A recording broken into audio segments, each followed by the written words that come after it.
नमस्ते सरस्वते देवे गौरवाणी प्रचारिणे निर्विशेषा शून्यवादी पाश्चात्य देशकारिणे।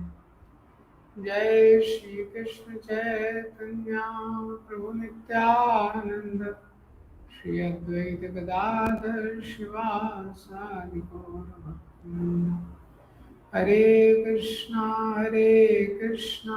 कृष्णा कृष्णा हरे हरे, हरे राम राम राम हरे हरे। हरे कृष्ण। तो हम श्लोक पढ़ेंगे, श्लोक संख्या 20 से 27 तक। अथा व्यवस्थितान् दृष्ट्वा धातराष्ट्रान् कपिध्वजा प्रवृत्ते शस्त्रसम्पाते धनुरुद्यम्य पाण्डव। ऋषिकेशं तदा वाक्यम् इदम् आह महीपते। अर्जुनोवाच सेनयोरुभयोर्मध्ये रथं स्थापयाम्यच्युत यावदेतान् निरीक्षेऽहं योद्धुकामानवस्थितान्। कैर्मया सह योद्धव्यम् अस्मिन् समोद्यमे युत्स्यमानम् अवेक्षेऽहम् या एते अत्र समागता। धातराष्ट्रस्य दुर्बुद्धे युद्धे प्रियचिकीर्षव। संजय उवाच एवमुक्तो ऋषिकेशो गुडाकेशेन भारत सेनयोरुभयोर्मध्ये स्थापयित्वा रथोत्तमम्। भीष्मद्रोणप्रमुक्ता सर्वेषां च महीक्षिताम्। उवाच पार्थ पश्यतान् सम्मेतान् कुर्वन्ति। तत्र पश्चास्थितं पार्थ पितृन्था पितामहान् आचार्यन् मातुलन् भ्रात्रान् पुत्रान् पौत्रान् सखींस्तथा श्वशुरान् सुहृदश्चैव सेनयोरुभयोरपि। तान् समीक्ष्य स कौन्तेया सर्वान् बन्धून् अवस्थितान् कृपया परयाविष्टो विषीदन्निदमब्रवीत्।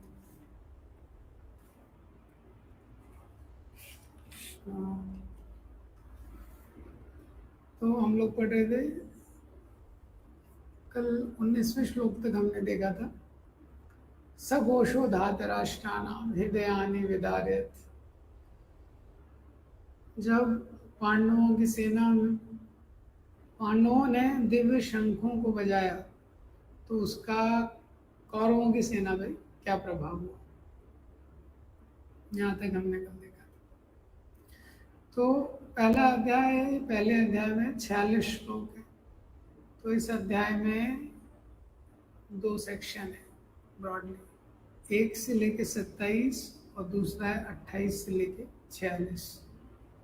तो 1 से लेके 27 है सैन्य निरीक्षण, 28 से लेके 46 है अर्जुन के युद्ध ना करने के 5 कारण। तो 1 से 27 में भी 3 भाग है। 1 से लेके 11 तक प्रिपरेशन फॉर वॉर, और कल जो हमने देखा 12 से लेके 20 तक वो है विक्ट्री, विजय के लक्ष्य। और 21 से लेके 27 तक कृष्णा एज भक्त वत्सल, जो हम लोग आज देखने वाले हैं। और अर्जुन के 5 कारण हैं क्यों वो युद्ध नहीं करना चाहता था।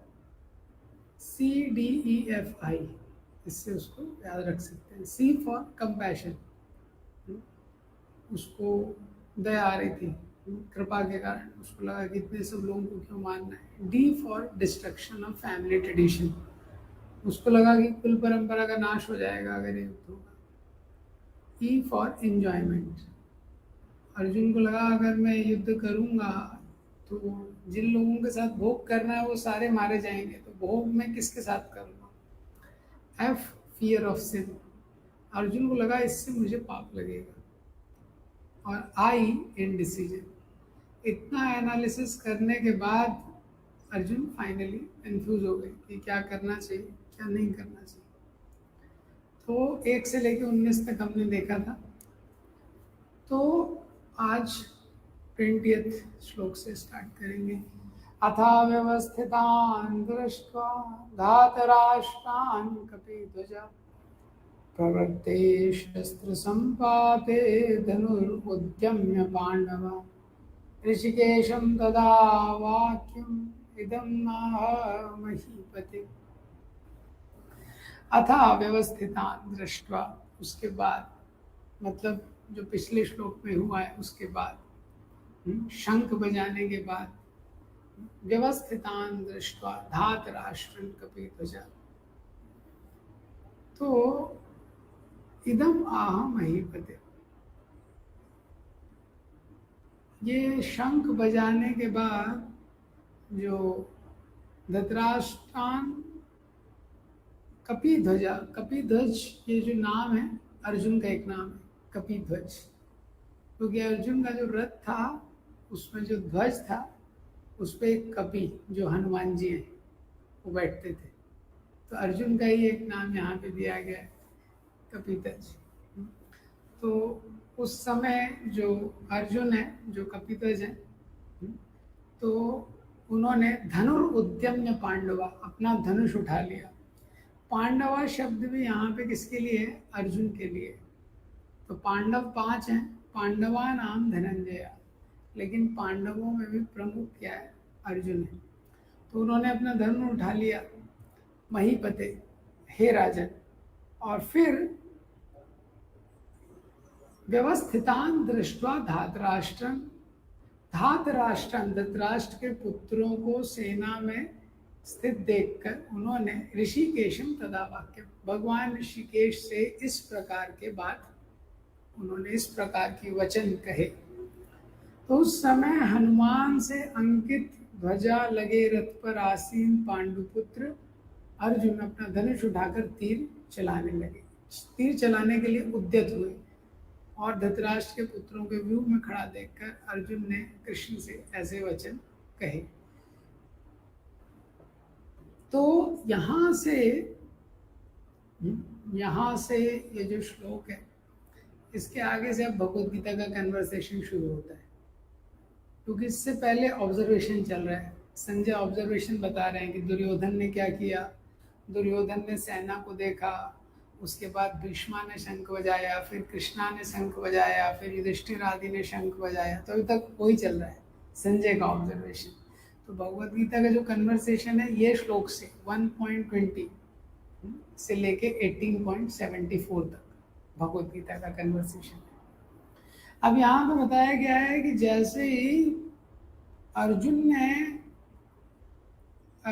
और सारे पांडवों ने शंख बजाया और अर्जुन ने जैसे ही कौरवों की सेना को देख रहे हैं अर्जुन, धनुरुद्यमा, तुरंत अर्जुन का हाथ अपने धनुष पर गया।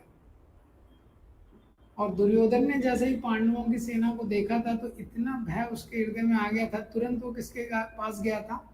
आचार्यम उपसंगम्य, तुरंत वो द्रोणाचार्य के पास गया था डर के। लेकिन धनुष, अर्जुन का हाथ तुरंत किस पे गया? धनुष पे गया। इसका मतलब अर्जुन अभी युद्ध करना चाहते हैं, युद्ध ना करने का कोई मन में विचार नहीं है। और कपिध्वजा, कपिध्वज के बलदेव विद्याभूषण एक स्टोरी बताते हैं, 2 स्टोरीज है इसकी। तो एक बार द्रौपदी को एक सहस्त्र पत्तियों वाला एक स्वर्ण कमल, गोल्डन लोटस मिला, भीम ने दिया। वो हिमालय के पास एक घाटी है, वहीं वो होते हैं। तो द्रौपदी ने बोला कि और थोड़ा मिलेंगे तो मैं युधिष्ठिर महाराज को गिफ्ट करूँगी। तो भीम ने बोला ठीक है। तो भीम चले गए उसको लेने के लिए। तो जब भीम गए उसको लेने के लिए, तो भीम अपने एकदम उत्साह में थे, अपना गदा लिए हुए थे, पेड़ों को तोड़ते हुए, चीज़ों को रौंदते हुए चल रहे थे एकदम। तो बीच में एक बंदर लेटा हुआ था, एक कपि, उसने उनका रास्ता ब्लॉक कर दिया।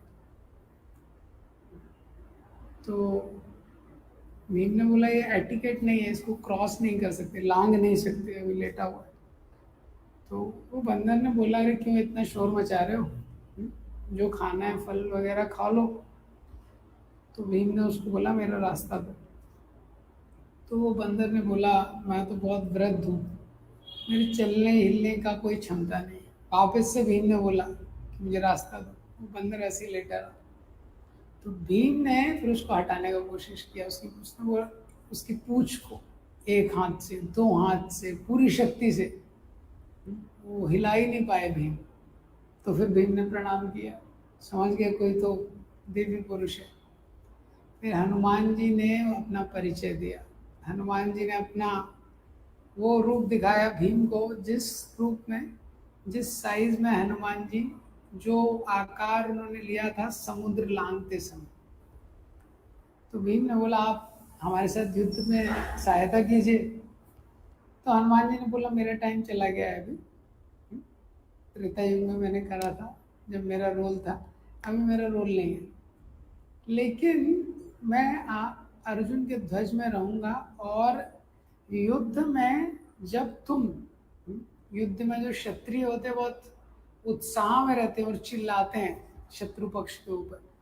तो बोला कि जब तुम ये युद्ध में वॉर क्राइज बोलते हैं, तो जब युद्ध में तुम घोषणा करोगे, तुम वॉर क्राइज करोगे, तो मैं उसमें जुड़ जाऊंगा और तो गर्जना मात्र से शत्रुओं की मृत्यु हो जाएगी, हनुमान जी बोलते हैं। दूसरा स्टोरी आता है कि अर्जुन एक बार रामेश्वरम जाते हैं। तो रामेश्वरम जब वो जाते हैं तो वहाँ पे एक वानर होता है। रामेश्वरम में वो पूछते हैं कि वो देखते हैं कि ये पुल यहीं से भगवान राम गए थे, और उनको पता था भगवान ने इतने सारे वानरों का सहयोग लगा भगवान को पुल बनाने के लिए। तो अर्जुन बोलते हैं अरे ये तो डायरेक्ट बाणों से बनाया जाता, अगर मैं होता तो एक धनुष बाण से एक तीर निकालता और ये पुल बना देता, इतना सब झंझट करने का जरूरत ही नहीं था। तो वो जो वानर होता है वहाँ पे वो बोलता है लेकिन तुम्हारा जो पुल है ना, एक भी वानर का वेट नहीं हैंडल कर पाता। तो अर्जुन बोलता ठीक है अब भी बनाता हूँ मैं पुल, और इस पर कितना भी वेट डाल दो। तो अर्जुन तुरंत तीर निकालते हैं, चलाते हैं, और पूरा राम सेतु तुरंत तैयार हो जाता है पूरा पुल। अब जब उस पे जैसे ही वो वानर पहला कदम रखता है पुल टूट जाता है। अब शर्त क्या होती है, कंडीशन, अर्जुन बोलते हैं अगर ये पुल टूट गया, अगर इस पुल को तोड़ देंगे वानर, तो मैं सुसाइड कर दूंगा। और वो वानर बोलता है कि अगर ये पुल ने वेट बियर कर लिया तो मैं तुम्हारा, अगर तुमने ऐसा पुल का निर्माण कर दिया जो टूटे नहीं, तो मैं तुम्हारा दास बन जाऊंगा। तो अर्जुन वापस से पहली बार बनाते, वानर पहला कदम रखता है टूट जाता है, वापस अर्जुन बनाते हैं वापस टूट जाता है, ऐसा 3-4 बार होता है। फिर अर्जुन मृत्यु सुसाइड के लिए तैयार हो जाते हैं। जा रहे होते हैं तभी एक ब्राह्मण वेश में एक बालक आता है और वो बोलता है कि आप लोग आपस में ऐसे नहीं निकाल सकते निष्कर्ष, कोई जज होना चाहिए ना किसी चीज़ का। तो बोला अब मैं जज हूँ, अब आप करो। और अब अर्जुन तीर चलाते हैं और वो पुल बनाते हैं, पुल बनाते हैं, वो वानर उसमें कदम रखता है, इस बार वो पुल नहीं टूटता। वो दूसरा कदम रखता है, पुल नहीं टूटता, पूरी एनर्जी लगा देते हैं, पुल नहीं टूटता है। फिर वो देखता है उस जज की तरफ, ब्राह्मण की तरफ, तो हनुमान जी उसमें श्री राम का दर्शन करते हैं। वो वानर हनुमान जी होते हैं, वो श्री राम का दर्शन करते हैं। और अर्जुन जब उस वानर को देखते हैं तो अर्जुन जब उस ब्राह्मण को देखते हैं तो कृष्ण का दर्शन करते हैं। और फिर वहाँ पे भगवान बताते हैं अरे भाई मैं ही राम हूँ, मैं ही कृष्ण हूँ, और ऐसा कंपटीशन मत करो, एक दूसरे का सहायता करना है आप लोगों को। तो वहाँ पे फिर हनुमान जी अर्जुन के रथ पे, अर्जुन की ध्वजा पे आने के लिए तैयार हो जाते हैं। तो यहाँ पे हम देखते हैं कृष्ण कॉन्शियसनेस में ये एक लेसन है। हनुमान जी ने रावण की इतनी बड़ी सेना को, मायावी इतने बड़े बड़े राक्षसों को, जो इतने बड़े मायावी थे, उसमें इंद्रजीत था जिसने इंद्र को जीता हुआ था, इतने बड़े योद्धाओं को मारा था। कब? जब राम और रावण का युद्ध हुआ था। ये लेकिन जब भीम बोलते हैं कि आप अभी हमारे साथ युद्ध करो, तो हनुमान जी बोलते हैं मेरा टाइम हो गया है, मेरा टाइम त्रेता युग में था, अभी मैं केवल असिस्ट करूंगा। ये अभी मैं, तो हनुमान जी जैसा इतना शक्तिशाली वॉरियर है, वो केवल कपी ध्वज, वो केवल ध्वज पे बैठा हुआ है। हनुमान जी को लग रहा है इसमें 18 दिन कहाँ जा रहे हैं इस युद्ध में, ये तो मैं एक ही दिन में खत्म कर दूंगा। वो अगर फ्लैक्स से देख रहे होंगे हनुमान जी, तो मैंने इतने बड़े बड़े राक्षसों को खत्म किया। वो सीता की खोज करने गए थे, उसी में उन्होंने आधी रावण की आर्मी को खत्म कर दिया था। लेकिन ये वैदिक शास्त्र का एक सिद्धांत है, people do not want to be on the stage all the time, they do what is their duty. वैदिक शास्त्र का सिद्धांत क्या है? हर व्यक्ति को पता होना चाहिए कि मेरा कर्तव्य क्या है, वो अपना कर्तव्य करता है। मॉडर्न कल्चर मीन्स हर व्यक्ति ऑलराउंडर बनना चाहता है, वो हर चीज़ में चैंपियन रहना चाहता है, वो चाहता है कि मैं ऑलराउंडर रहूँ। तो हर व्यक्ति के कर्तव्य क्या क्लैश होते हैं, पता नहीं चलता कौन क्या कर रहा है, स्त्रियां क्या कर रही हैं, पुरुष क्या कर रहे हैं, किसका क्या जॉब है, बच्चों का क्या कर्तव्य है, बड़ों का क्या कर्तव्य है, सब मिक्स है। क्यों? क्योंकि हर कोई हीरो के उस पोजीशन में रहना चाहता है, मेन पोजीशन स्टेज पे। तो जो रामायण के हीरो है हनुमान जी, तो जब कुरुक्षेत्र का युद्ध चल रहा है, वो केवल एक स्पेक्टेटर है, वो मेन कैरेक्टर नहीं है। क्योंकि उनको पता है कुरुक्षेत्र में हीरो अर्जुन को रहना है, यहाँ मुझे केवल असिस्ट करना है। तो ये जो भाव है कि हमको अपना कर्तव्य करना है, किस तरीके से हम असिस्ट कर सकते हैं, बहुत हेल्दी है। अब ये जो कपी ध्वज है, इसका दूसरा सिग्निफिकेंस है कि जो पांडव थे उनको पहले ही हनुमान जी का मर्सी मिल गया, युद्ध शुरू होने के पहले ही हनुमान जी का उनको कृपा मिल गया। आप 20 ये जो परपोर्ट है, तात्पर्य है, इस तात्पर्य में आप देखेंगे बहुत सुंदर प्रभुपाद जी ने लिखा है कि अर्जुन की ध्वजा पर हनुमान का चिन्ह भी विजय का सूचक है, क्योंकि हनुमान ने राम तथा रावण युद्ध में राम की सहायता की थी, जिससे राम विजयी हुए थे।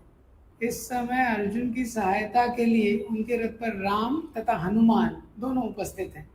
भगवान कृष्ण स्वयं राम हैं, और जहाँ राम रहते हैं वहाँ उनका नित्य सेवक हनुमान होता है, और उनकी नित्य संगिनी वैभव की देवी सीता उपस्थित रहती है।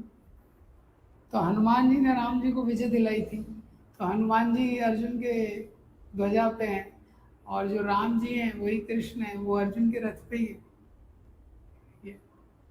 और ये जो ध्वजा थी ये भी बहुत स्पेशल थी, ये जो कपि ध्वज थी, तो ये 1 योजन लंबी लंबी ध्वजा थी, 1 योजन इसका लेंथ था। अभी हनुमान जी को बिठाना है ना उसके ऊपर, 1 योजन इसका लेंथ था, लेकिन फिर भी ये वेटलेस थी, कुछ इसमें भार नहीं था, और डर्ट फ्री थी, इसमें कोई धूल आदि कुछ गंदगी नहीं लगती थी। और ये ऐसी ध्वजा थी, 1 योजन मतलब 2 माइल इतनी लंबी जाती थी, लेकिन कहीं अटकती नहीं थी। रास्ते में कुछ भी है, झाड़ी है, पेड़ है, कुछ है, कभी अटकेगी नहीं। और ये ध्वजा ऐसी थी कि रथ के आगे चलती थी और बीच में कुछ भी आता है उसको काट देती थी। ये कपि ध्वजा थी, लाइन। तो यहाँ पे हमने ये 1.12 से 1920 में बताया गया है कि इस चैप्टर में हम देखते हैं कि साइंस ऑफ विक्ट्री, ये सेक्शन का नाम क्या है? विजय के लक्षण। तो इसमें क्या क्या विजय के लक्षण हैं जो पांडवों के साइड से थे? तो पहला तो जैसे ही शुरुआत होती है तो हम देखते हैं तथा श्वेते हयर युक्ते महती सिंधने स्थितो, भगवान और अर्जुन जिस पे है वो रथ दिव्य है, उसके घोड़े दिव्य हैं, और जो फिर वो शंख बजा रहे हैं, पांचजन्यम ऋषिकेशो देवदत्तम धनंजया, वो शंख दिव्य है। पांडवों की सेना में रथ दिव्य है, घोड़े दिव्य है, शंख दिव्य है, सारथी दिव्य है। तो पूरे किसी में भी कभी सारथी का डिस्क्रिप्शन नहीं देते, सारथी का वर्णन नहीं देते, लेकिन यहाँ पे कौरवों की साइड से भीष्म पितामह जो कमांडर इन चीफ है उन्होंने शंख बजाया, पांडवों की साइड से पहला शंख सारथी ने बजाया, पांचजन्य ऋषिकेश, तो उनका सारथी देव है। अब वो सारथी कृष्ण है और उनके साथ कौन है, हमेशा माधव उनका नाम दिया गया, माधव मतलब लक्ष्मी के जो पति है, तो लक्ष्मी जी उनके साथ रहती है, तो वो दिव्य है। और कपि ध्वजा, हनुमान जी उनके फ्लैग पे हैं, ये भी विजय के लक्षण जिन्होंने राम जी को, तो इस तरह से 6-7 विजय के लक्षण ये 1.12 से 20 तक आते हैं। और जब पांडव शंख बजाते हैं तो उनका हृदय विदीर्ण हो जाता है। ये सब पहले से इंडिकेट कर रहा है कि पांडव जो हैं वो विजय को प्राप्त करने वाले हैं। अब इसके बाद अर्जुन क्या करते हैं, जब उन्होंने भगवान से ऐसा कहा, जब उन्होंने देखा, आर्मी को देखने के लिए रेडी हुए, तब अर्जुन उवाच सेनयोरुभयोर्मध्ये रथं स्थापयाम्युत यावत् एतान् निरीक्षेऽहं योद्धुकामान् अवस्थितान् कैर्मया स योद्धव्यम् अस्मिरणं समुद्यमे। तो यहाँ पे अर्जुन ने कहा कि हे अच्युत,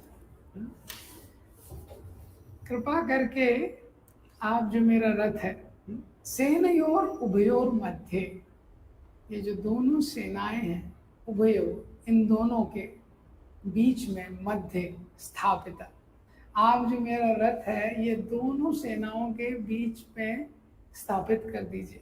ये तो भगवान ने बोला क्यों, अभी तो युद्ध का टाइम हो गया, स्टार्ट करने का युद्ध, सब लोगों ने बंदूकें वगैरह ले लिए, धनुष बाण ले लिए, सब लोग रेडी हैं, अब क्या करना है। यावत एतान निरीक्षे, अर्जुन ने बोला मैं देखना चाहता हूँ, निरीक्षण करना चाहता हूँ। भगवान ने बोला क्या निरीक्षण करना चाहते हो, योद्धु कामान अवस्थितान, युद्ध की कामना से कौन कौन यहाँ पे आया है, कैरमया कौन कौन लोग जो हैं, सम उद्यमे किन किन लोगों के साथ मुझे युद्ध करना है, किन किन लोगों के साथ युद्ध करना है, मैं उनको देखना चाहता हूँ। तो ये जो आर्मीज थी, ये जो पांडवों की सेना थी, कौरवों की सेना थी, तो जितना विड्थ था, मतलब जितनी चौड़ाई में ये सेनाएं खड़ी हुई थी, उतनी ही चौड़ाई जो है, उतना डिस्टेंस था दोनों के बीच में। तो जितना ऐसे में स्प्रेड थी सेनाएं, ऐसे भी डिस्टेंस था, वो सेम था। तो अर्जुन चाहते थे एकदम बीच में मेरा रथ खड़ा कर दो, तो मैं सबको देख लूँ एक बार किन किन के साथ मुझे युद्ध करना है। सेनयोर उभयोर मध्य रथम स्थापिता निश्चिता, यहाँ पे भगवान का नाम एक यूज किया गया है अच्युत। अच्युत जो शब्द है, अच्युत भगवान का नाम बहुत विशेष है, और ये अच्युत जो भगवान का नाम यूज किया गया है, प्रभुपाद जी इसको ट्रांसलेट करते हैं कि one who never fails in showing affection to his devotees. Achyut, one who never fails in showing affection to his devotees. I think this is the one. ये ट्रांसलेशन में, परपोर्ट में आप देखेंगे। तो ये जो अच्युत शब्द है, ये भगवत गीता में 3 जगह आया है, 3 जगह अलग अलग कॉन्टेक्स्ट में। एक तो ये 1.22 में आया है, एक उसके बाद 11.42 में और 18.73 में। तो ये अच्युत शब्द है, ये भगवान के इनफॉलिबल नेचर, च्युत मतलब जिसका पतन हो सकता है, अच्युत मतलब जो कभी जिसका पतन नहीं होता है, वो भगवान है। तो किस किस स्थिति में ये उपयोग किया गया है? 1.22 में क्या है? सेनयोर उभयोर मध्य रथम स्थापयामि अच्युता। ये वो स्थिति है कि अभी अर्जुन युद्ध नहीं करने वाले हैं। हालांकि पहले के बहुत बड़े चैंपियन वॉरियर है, लेकिन अभी युद्ध नहीं करने वाले। अभी उनकी इच्छा होगी कि अभी मैं ये धनुष रख दूंगा, युद्ध नहीं करूंगा। अभी आएंगे वो सारे श्लोक। लेकिन भगवान अच्युत है, किसी भी स्थिति में वो अपने भक्तों को छोड़ते नहीं है। ये संसार में जब तक आप परफॉर्म करते हैं, इंग्लिश में सेइंग है, success has many followers, failure is orphan. वो सक्सेस रहती है, बहुत सारे लोग साथ में रहते हैं। जैसे ही व्यक्ति फेलियर हो जाता है, उसके साथ कोई नहीं रहता है।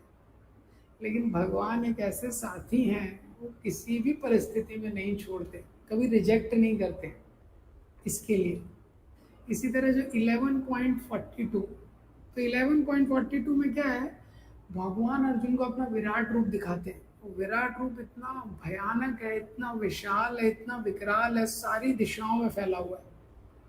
तो वो रूप जब अर्जुन देखते हैं, तब ये श्लोक बोलते हैं, यच्चावहासार्थमसत्कृतोऽसि विहारशय्यासन भोजनेषु एको अथवा अपि अच्युत तत्समक्षम तत्क्षामये त्वामहं प्रमेयम्। तो अर्जुन भगवान से बोलते हैं कि माफ़ी मांग रहे हैं कि पहले मैंने कितनी गलतियां कर दी, मुझे पता नहीं था कि आप ऐसे भगवान हैं।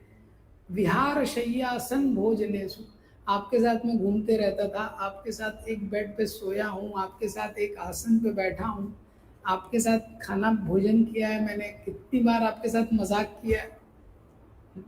तो विराट रूप देखते हैं तो एकदम से, जैसे आप किसी व्यक्ति के साथ घूम रहे हैं, बहुत समय से घूम रहे हैं, आपका कोई मित्र है और आपको पता नहीं है कि ऑफिशियली वो किस पोस्ट पे, और एक दिन वो आप उससे मिलने जाते हैं और देखते हैं बहुत बड़े बड़े अधिकारी आए हैं, कुछ हैं, सब उसको सल्यूट कर रहे हैं।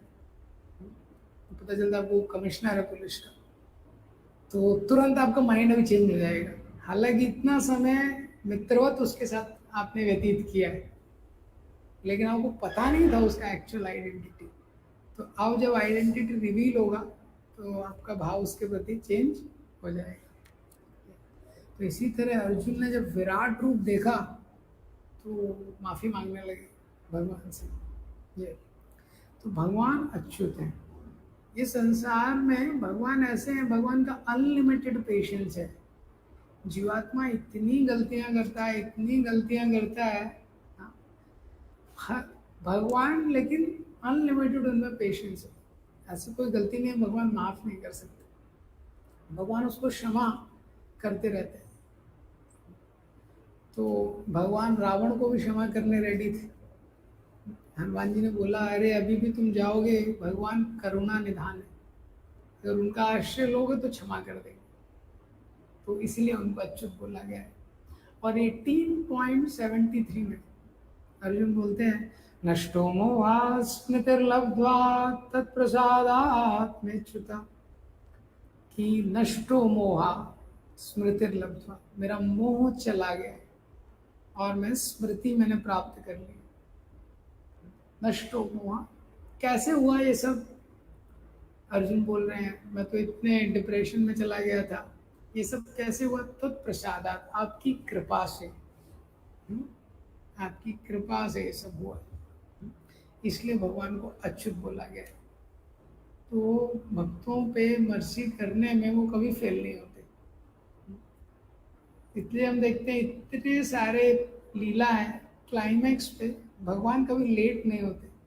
जीवात्मा को कभी कभी लग सकता है कि भगवान लेट हो रहे हैं, लेकिन वो परफेक्ट टाइम पे आते हैं। द्रौपदी का चीर हरण देखते हैं, भगवान मेन टाइम पे पहुंच गए।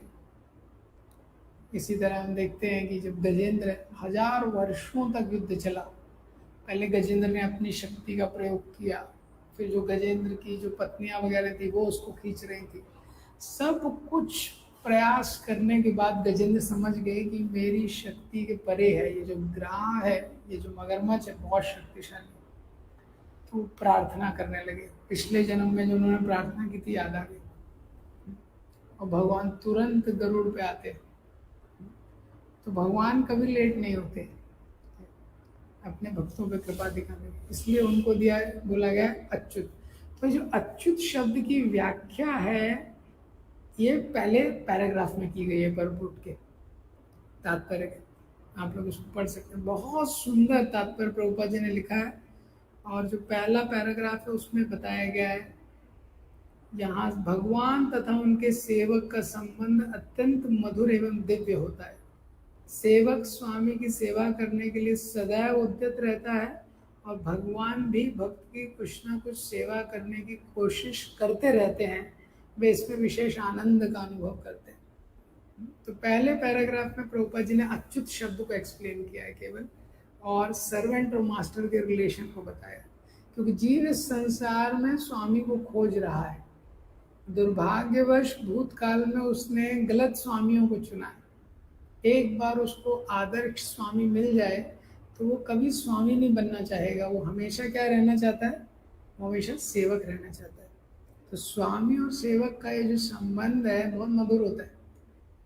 यमुनाचार्य ने लिखा है, भवन्तमेवानुचरन् निरन्तरा प्रशांत निशेष मनोरथांतरा कदाहमेकान्तिक नित्य किंकरा प्रहर्षयामि सनाथ जीवितम्।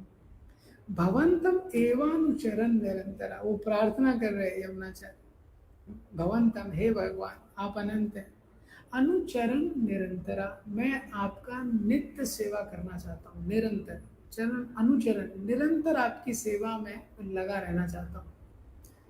उस सेवा करने से क्या होगा, प्रशांत निशेष मनोरथांतरा, ये मन में जो इतनी सारी इच्छाएं हैं, इतनी सारी वासनाएं हैं संसार को भोग करने की, ये शांत हो जाएंगी। एक बार जीव भगवान की सेवा में लगता है, जैसे जैसे वो सेवा में लगता है सम्यक रूप से उसका हृदय शुद्ध होता है, संसार को एंजॉय करने की डिजायर क्या है, कम होने लगती है, शांत हो जाती है। इतना व्यक्ति मेहनत कर रहे हैं, इतने सारे लोग लगे हुए हैं, क्यों, एंजॉय करना चाहते हैं। नहीं तो इतने घोर परिश्रम की आवश्यकता नहीं है, इतने घोर परिश्रम की आवश्यकता नहीं है, क्योंकि संसार भक्ति करने, भक्ति में व्यक्ति उतना परिश्रम नहीं करता है, क्योंकि एंजॉय करने की डिजायर। कदा हम एकांत के नित्य किंकरा, वो पूछ रहे हैं कब आप मुझे अपने नित्य सेवक के रूप में स्वीकार कर लेंगे।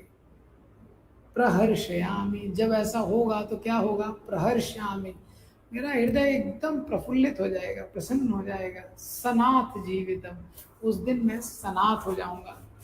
तो जब तक जीव भोग करने की कोशिश करता है, जब तक अपने आप को भगवान के सेवक के रूप में नहीं देखता, वो अनाथ है।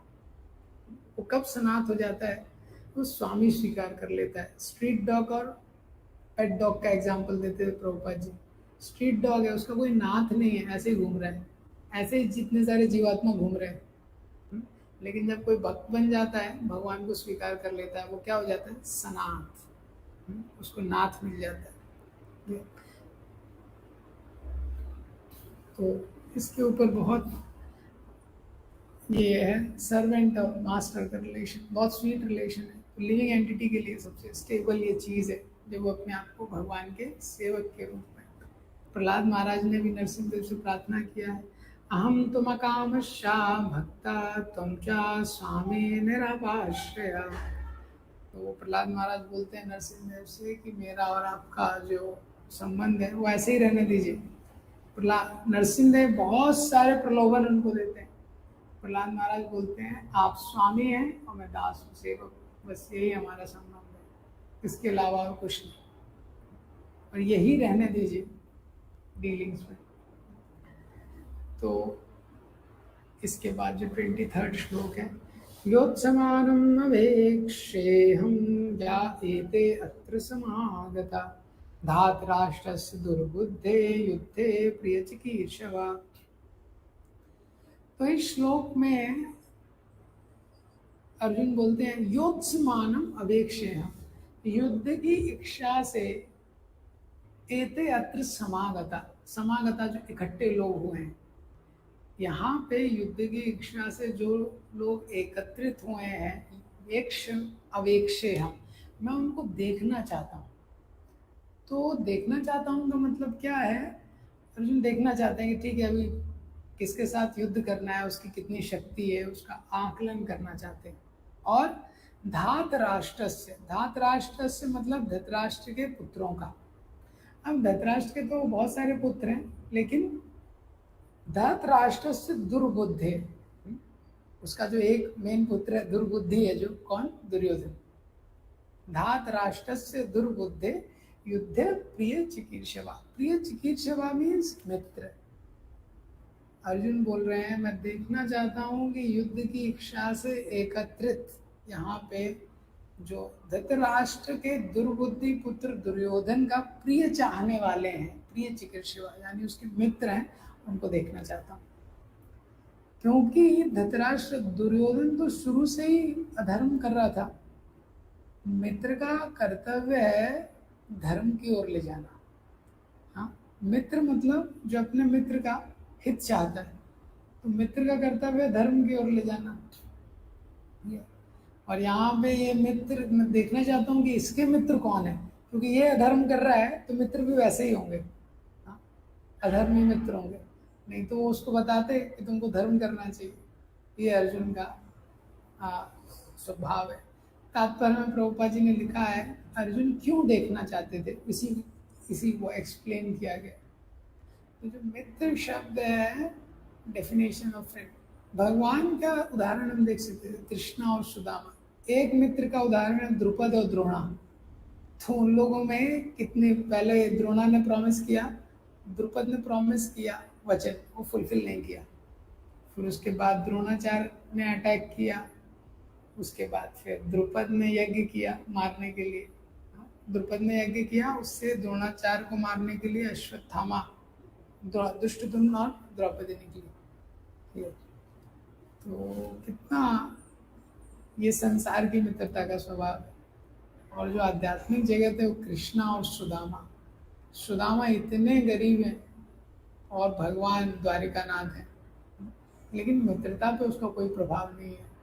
जब सुदामा द्वारका से लौट रहे हैं तो सुदामा बोलते हैं क्वा हम दरिद्र पापियां क्वा कृष्णा श्रीनिकेतना।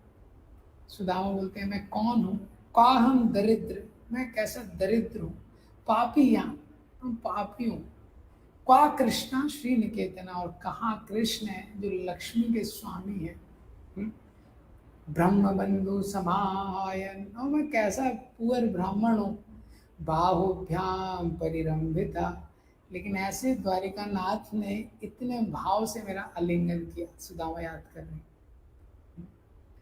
तो इस संसार में भगवान अपने उदाहरण द्वारा दिखाते हैं मित्रता का कैसे निर्वाह किया जाता है। देखते हैं राम और सुग्रीव, भगवान राम ने कैसे मित्रता का निर्वाह किया, वहाँ पे एक्सप्लेन करते हैं। तो अब इसके आगे से हम लोग कल देखेंगे 24वें श्लोक से। आप लोगों को कोई क्वेश्चन रहता है तो मैसेज कर सकते हैं, तो मैं उसका रिप्लाई कर दूंगा, क्योंकि क्लास में इसमें वो टाइम पॉसिबल नहीं होगा। ग्रंथराज श्रीमद् भगवद गीता की जय। श्रील प्रभुपाद की